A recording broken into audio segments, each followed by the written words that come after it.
അവിടെ ഒരു കാര്യം മനസ്സിലാക്കാൻ വേണ്ടി ഞാൻ പറയട്ടെ. വിശുദ്ധ ജീവിതം നയിച്ചിട്ട് കഴിഞ്ഞ കാലത്ത് പിരിഞ്ഞുപോയ മുത്തുമൂമിനീങ്ങളുണ്ട്. പഠനത്തിൻ്റെ സൗകര്യം കൊണ്ട് ചില്ലറ സൂറത്തുകളും ആയത്തുകളും മാത്രം പഠിച്ചവരാണ്. അവർക്ക് റബ്ബ് സുബ്ഹാനഹു വ തആല ഖബർ ഷരീഫിൽ വെച്ച് ഖുർആൻ പഠിപ്പിക്കും കേട്ടോ. സൗകര്യങ്ങൾ സംവിധാനങ്ങൾ കുറഞ്ഞ കാലത്താണ് അവർ ജീവിച്ചത്. നമ്മളും അങ്ങനെയാകുമെന്ന് കരുതരുത്. നമുക്ക് പഠിക്കാൻ ഇഷ്ടം പോലെ സൗകര്യങ്ങളുണ്ട്. പ്രായമുള്ളവർക്കും ഈ സ്ഥാപനത്തിൽ പഠിക്കാം, പ്രായം കുറഞ്ഞവർക്കും പഠിക്കാം. ഉമ്മമാർക്ക് ഖുർആനിൻ്റെ തജ്വീദനുസരിച്ച് ക്ലാസ് കൊടുക്കുന്ന ഉമ്മമാർ വരെയുണ്ട്.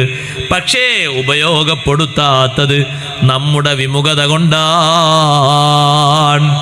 നമ്മുടെ താല്പര്യത്തിൻ്റെ കുറവ് കൊണ്ടാണ്.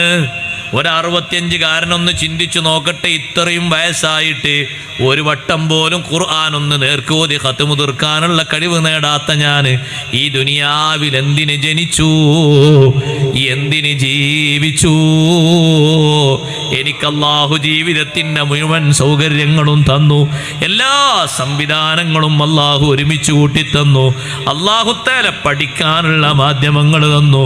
പക്ഷേ ഇത്രയും കാലമായിട്ട് അല്ലാഹുവിൻ്റെ വിശുദ്ധമായ കലാം